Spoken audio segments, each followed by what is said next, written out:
ಗುಡಿಬಂಡೆ ತಾಲೂಕು ರಾಜ್ಯದಲ್ಲಿಯೇ ಚಿಕ್ಕ ತಾಲೂಕು ಎಂಬ ಖ್ಯಾತಿಗೆ ಪಾತ್ರವಾಗಿದೆ.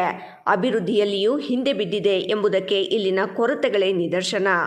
ಪ್ರಸ್ತುತ ವಿದ್ಯಾರ್ಥಿಗಳು ಹಾಗೂ ಯುವಕರು ಖಾಸಗಿ ಬಡಾವಣೆಗಳಲ್ಲಿ ಇಲ್ಲವೇ ರೈತರ ಖಾಲಿ ಜಮೀನುಗಳನ್ನು ಸ್ವಚ್ಛಗೊಳಿಸಿ ವಾಲಿಬಾಲ್, ಕ್ರಿಕೆಟ್ ಮುಂತಾದ ಆಟಗಳನ್ನು ಆಡುತ್ತಿದ್ದಾರೆ.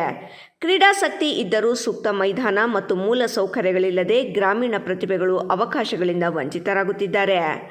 ತಾಲೂಕಿನಲ್ಲಿ ಪ್ರತ್ಯೇಕ ಸಾರ್ವಜನಿಕ ಮೈದಾನವಿಲ್ಲದ ಕಾರಣ ಪ್ರತಿ ವರ್ಷ ಸರ್ಕಾರಿ ಕಾರ್ಯಕ್ರಮಗಳು ಹಾಗೂ ಕ್ರೀಡಾ ಪಂದ್ಯಾವಳಿಗಳನ್ನು ಸರ್ಕಾರಿ ಪದವಿ ಪೂರ್ವ ಕಾಲೇಜಿನ ಆವರಣದಲ್ಲಿ ನಡೆಸಲಾಗುತ್ತದೆ. ವರ್ಷದಲ್ಲಿ ಸುಮಾರು 20ರಿಂದ 30 ದಿನಗಳು ಕಾಲೇಜು ಮೈದಾನದಲ್ಲಿ ವಿವಿಧ ಕಾರ್ಯಕ್ರಮಗಳು ನಡೆಯುವುದರಿಂದ ಧ್ವನಿವರ್ಧಕಗಳ ಸದ್ದು ಮತ್ತು ಜನಸಂದಣಿಯಿಂದಾಗಿ ವಿದ್ಯಾರ್ಥಿಗಳಿಗೆ ತರಗತಿಯಲ್ಲಿ ಗಮನ ಹರಿಸಲು ಮತ್ತು ಅಭ್ಯಾಸ ಮಾಡಲು ತೀವ್ರ ತೊಂದರೆಯಾಗುತ್ತಿದೆ. ಒಂದು ಕಾಲದಲ್ಲಿ ಗುಡಿಬಂಡೆ ತಾಲೂಕು ಜಿಲ್ಲಾ ಮತ್ತು ರಾಜ್ಯ ಮಟ್ಟದಲ್ಲಿ ಮಿಂಚಿದ ಅನೇಕ ಪ್ರತಿಭಾವಂತ ಕ್ರೀಡಾಪಟುಗಳನ್ನು ಕೊಡುಗೆಯಾಗಿ ನೀಡಿದೆ. ಆದರೆ ಇತ್ತೀಚಿನ ವರ್ಷಗಳಲ್ಲಿ ಅಗತ್ಯ ಕ್ರೀಡಾ ಸೌಲಭ್ಯಗಳ ಕೊರತೆಯಿಂದಾಗಿ ಯುವಕರಿಗೆ ಸೂಕ್ತ ವೇದಿಕೆ ಸಿಗದಂತಾಗಿದೆ. ಗ್ರಾಮೀಣ ಯುವಕರ ಮತ್ತು ವಿದ್ಯಾರ್ಥಿಗಳ ಶೈಕ್ಷಣಿಕ ಹಾಗೂ ಕ್ರೀಡಾ ಭವಿಷ್ಯದ ಹಿತದೃಷ್ಟಿಯಿಂದ ಸಂಬಂಧಪಟ್ಟ ಜನಪ್ರತಿನಿಧಿಗಳು ಮತ್ತು ಅಧಿಕಾರಿಗಳು ತಕ್ಷಣವೇ ಗಮನ ಹರಿಸಿ ತಾಲೂಕು ಕೇಂದ್ರದಲ್ಲಿ ಶಾಶ್ವತ ಸುಸಜ್ಜಿತ ಕ್ರೀಡಾಂಗಣ ನಿರ್ಮಿಸಬೇಕೆಂದು ಸಾರ್ವಜನಿಕರು ಒತ್ತಾಯಿಸಿದ್ದಾರೆ. ಆತ್ಮೀಯ ಮಾಧ್ಯಮ ಮಿತ್ರರಿಗೆ ನಮಸ್ಕಾರಗಳು. ನನ್ನ ಹೆಸರು ಶ್ರೀನಿವಾಸ್ ಅಂತ. ನಾವು ಒಬ್ಬ ಯುವ ರೈತನಾಗಿ ಮಾತಾಡ್ತಾ ಇದ್ದೀನಿ. ಅದೇ ರೀತಿಯಾಗಿ ಒಬ್ಬ ತಾಲೂಕಿನ ಒಂದು ಮಾಜಿ ಜನಪ್ರತಿನಿಧಿಯಾಗಿ ಮಾತಾಡ್ತಾ ಇದ್ದೀನಿ. ಏನು ಗುಡಿಬಂಡೆ ತಾಲೂಕಿನಲ್ಲಿ 8 ಗ್ರಾಮ ಪಂಚಾಯತಿಗಳು ಬರುತ್ತೆ. ಹತ್ತತ್ರ ಈಗ 4 ಕಾಲೇಜುಗಳು ಸೋಮೇನಹಳ್ಳಿ ಸೇರಿಸ್ಕೊಂಡು ಪಟ್ಟಣದಲ್ಲಿ ಡಿಗ್ರಿ ಕಾಲೇಜ್ ಆಗಿರ್ಬೋದು, ಪದವಿ ಪೂರ್ವ ಕಾಲೇಜ್ ಆಗಿರ್ಬೋದು ಮತ್ತು ITI ಕಾಲೇಜು, ಇಷ್ಟು ಕಾಲೇಜುಗಳು ಸೇರಿಸ್ಕೊಂಡು ಮತ್ತು ಪ್ರೌಢಶಾಲೆಗಳು 8 ಪ್ರೌಢಶಾಲೆಗಳು ನಮ್ಮ ಗುಡಿಬಂಡೆ ತಾಲೂಕಿಗೆ ಇದಾಗುತ್ತೆ.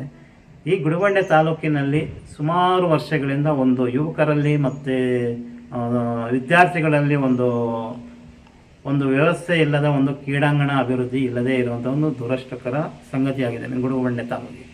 ಕಾರಣ ಏನೆಂದರೆ, ಸುಮಾರು 3 ವರ್ಷಗಳಿಂದ ನಾವೇ ಮಾಧ್ಯಮ ಮುಖಾಂತರ ಒಂದು ಮಾಡಿದ್ವಿ, ಕ್ರೀಡಾಂಗಣ ಬೇಕು ಈ ಗುಡಿಬಂಡೆ ತಾಲೂಕಿಗೆ. ಯಾಕೆಂದರೆ ಮೊದಲು ಗುಡಿಬಂಡೆ ತಾಲೂಕಿನಲ್ಲಿ ಕ್ರೀಡಾಪಟುಗಳು ಹೆಚ್ಚಾಗಿದ್ದರು. ಒಂದು ಹೆಸರುವಾಸಿ ಮಾಡಿರುವಂಥ ಒಂದು ಕ್ರೀಡಾಪಟುಗಳಿಗೆ ಮತ್ತು ಜಿಲ್ಲಾ ಮಟ್ಟದಿಂದ ತಾಲೂಕು ಮಟ್ಟದಿಂದ ಸ್ಟೇಟ್ ಮಟ್ಟ ತನಕ ರಾಜ್ಯ ಮಟ್ಟ ತನಕ ಹೋಗಿರುವಂಥ ಒಂದು ಇತಿಹಾಸ ಇರುವಂತಹ ಒಂದು ಗುಡಿಬಂಡೆ ತಾಲೂಕು.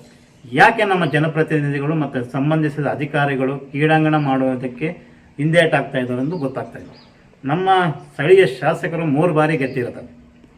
ಸ್ವಾಮಿ ನೀವೇನು ಮಾಡ್ತಾಯಿದ್ದೀರಿ? ಶಾಶ್ವತವಾದ ಅದೇ ನಾನು ಕಳೆದ 15 ವರ್ಷಗಳಿಂದ ದಿವಂಗತ GV ಶ್ರೀರಾಮರೆಡ್ಡಿ ಅವರು ಶಾಶ್ವತವಾಗುವಂಥ ಒಂದು ಡಿಗ್ರಿ ಕಾಲೇಜ್ ಮಾಡಿದ್ದಾರೆ. ಮತ್ತು ಒಂದು KSRTC ಬಸ್ ನಿಲ್ದಾಣ ಮಾಡಿದ್ದಾರೆ. ಇಲ್ಲಿ ಹೈಬಿ ಆಗಿರ್ಬೋದು, ಶಾಶ್ವತವಾದಂಥ ಒಂದು ಕೆಲಸ ಮಾಡಿದ್ದಾರೆ. ಆದರೆ ನೀವೇನು ಮಾಡ್ತಾಯಿದ್ದೀರ ಸ್ವಾಮಿ? ಅದೇ ರೀತಿಯಾಗಿ ಒಂದು ರಾಷ್ಟ್ರೀಯ ಹಬ್ಬಗಳು ಮಾಡಬೇಕು ಅಂದರೆ ಜಾಗದ ಕೊರತೆ ಇದೆ. ಅಲ್ಲಿ ರಾಮಪಟ್ಟಣ ಸರ್ಕಲ್ ನೀವೇ ನೋಡ್ತಾ ಇದ್ದೀರ, ನೀವೇ ಎಷ್ಟೊಂದು ಬಾರಿ ಇದು ಮಾಡಿದ್ದೀರ. ಅಲ್ಲಿ ಹೋಗಿ ಬರೋಕ್ಕೆ ಆಗ್ತಾಯಿಲ್ಲ, ವಿದ್ಯಾರ್ಥಿಗಳು ಹೋಗಿ ಬರೋಕ್ಕಲ್ಲ. ರಾಷ್ಟ್ರೀಯ ಹಬ್ಬಗಳಲ್ಲಿ ಯಾವ ರೀತಿಯ ಪರಿಸ್ಥಿತಿ ನಿರ್ಮಾಣ ಆಗ್ತಾಯಿದೆ ಎಂಬುದು ಎಲ್ರಿಗೂ ತಾಲೂಕಿನ ಜನತೆಗೆ ಗೊತ್ತಿರುವಂಥ ಒಂದು ವಿಷಯ. ಯಾಕೆ ನೀವು ಇದ್ರ ಬಗ್ಗೆ ಗಮನ ಹರಿಸ್ತಾ ಇಲ್ಲ? ಸುಮಾರು ಕಡೆ ಸರ್ಕಾರಿ ಜಮೀನುಗಳಿದೆ. ಈಗ ನಮ್ಮ ತಾಲೂಕಿನಲ್ಲಿ ಅಥವಾ ನಮ್ಮ ಕ್ಷೇತ್ರದಲ್ಲಿ ಏನಾಗ್ತಾಯಿದೆ ನಿಮಗೂ ಗೊತ್ತಿರುವಂಥ ಒಂದು ವಿಷಯ. ಶಾಸಕರೇ, ನಿಮ್ಮ ಅನುಯಾಯಿಗಳಾಗಿರ್ಬೋದು, ನಿಮ್ಮ ಸಂಬಂಧಿಕರಾಗಿರ್ಬೋದು, ಅವ್ರ ಕಬಳಿಕೆ ಮಾಡಿಕೊಂಡು ಇದು ಮಾಡ್ತಾರೆ. ನಾವು ನಿಮ್ಮ ಮೇಲೆ ಆರೋಪ ಮಾಡ್ತಾ ಇಲ್ಲ. ನೀವು ಜನಪ್ರತಿ ಅದನ್ನು ನಿಲ್ಲಿಸುವ ಜವಾಬ್ದಾರಿ ನಿಮ್ಮದಾಗಿರುತ್ತದೆ. ಆದರೆ ನಮ್ಮ ಗುಡಿಬಂಡೆ ಪಟ್ಟಣ ಸುತ್ತಲೂ ಸುಮಾರು ಸರ್ಕಾರಿ ಗೋಮಾಳ ಆಗಿರ್ಬೋದು, ಸರ್ಕಾರಿ ಜಮೀನಿದೆ. ಸ್ಟೇಡಿಯಂ ಮಾಡಬೇಕು, ಮಾರುಕಟ್ಟೆ ಮಾಡಬೇಕು, ಮತ್ತು KSRTC ಡಿಪೋ ಮಾಡಬೇಕು. ಎಲ್ಲಿ ಮಾಡ್ತಾಯಿದ್ದೀರ ನೀವು? 3 ಬಾರಿ ಗೆದ್ದಿರೋಂಥ ನಿಮ್ಮ ಅನುಯಾಯಿಗಳು ಹೇಳ್ತಾ ಇದ್ದಾರೆ, ನಾವು ಹೇಳ್ತಾ ಇದ್ವಿ. ನಾವು ಬೇರೆ ಡಿಸ್ಟ್ರಿಕ್ಕು ಬೇರೆ ಇದಕ್ಕೇನೋ ಹೋಗ್ಬೇಕಂದ್ರೆ ನಿಮ್ಮ ಶಾಸಕರು 3 ಬಾರಿ ಗೆದ್ದಿದ್ದಾರಲ್ಲ, ಏನೇನು ಅಭಿವೃದ್ಧಿ ಮಾಡ್ತಾಯಿದ್ದಾರೆ ಅಂತ ಕ್ವಶನ್ ಮಾಡ್ತಾಯಿದ್ದಾರೆ. ನೀವು ಶಾಶ್ವತವಾದಂಥ ಒಂದು ಕೆಲಸ ಯಾವ್ದು ಮಾಡಿದ್ದಾರೆ ಹೇಳಿ? ಬರುತ್ತೆ. ರೆಸಿಡೆನ್ಷಿಯಲ್ ಸ್ಕೂಲ್ ಅಂತ ಹೇಳ್ತಾ ಇದ್ದೀರಲ್ಲ, ಅದು ಸರ್ಕಾರದಿಂದ ನೀವೇ ಅಲ್ಲ, ಯಾರೊಬ್ಬ MLA ಇದ್ರೂ ಅಲ್ಲಿ ನಿಮ್ಗೆ ನಮ್ಮ ಕ್ಷೇತ್ರಕ್ಕೆ ಬರುವ ಅನುದಾನ ಬರ್ತಾ ಇದೆ.